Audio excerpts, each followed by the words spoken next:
Welcome to Study Loop. Okay, we want to know what the relationship between gas, pressure,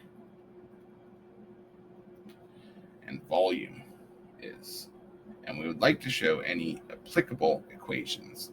Now recall that when we're talking about gas or when we're talking about anything in chemistry, liquid or solid, what we're primarily interested in is moles of that substance. So we're going to say moles of gas here, right? So we want to know what's the relationship between moles of gas, the pressure of that gas, and the volume of that gas, right?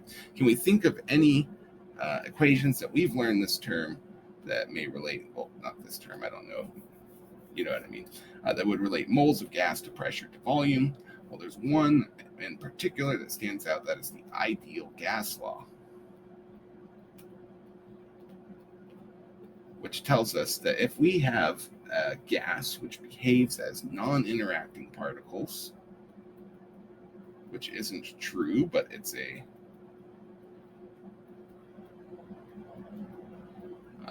sort of a simplifying assumption we can make to get a starting point for more complex calculations.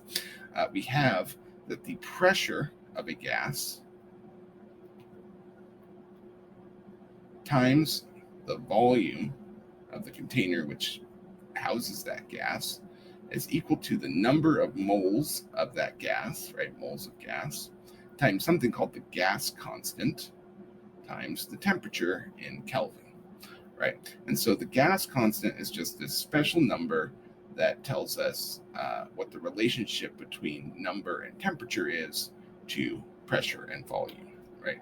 And so the most frequently encountered version of R is 8.314 liters,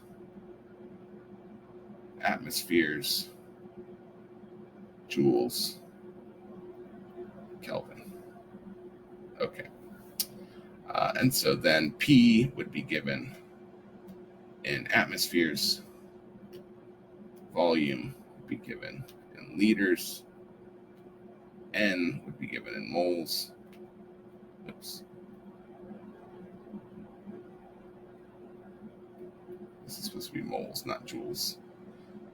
My apologies. Okay. N would be given in moles. R, as we just said, would be liters times atmospheres over moles Kelvin. And temperature is given in Kelvin. So the ideal gas law is the applicable equation that relates gas to pressure to volume. And the missing variable from that is temperature.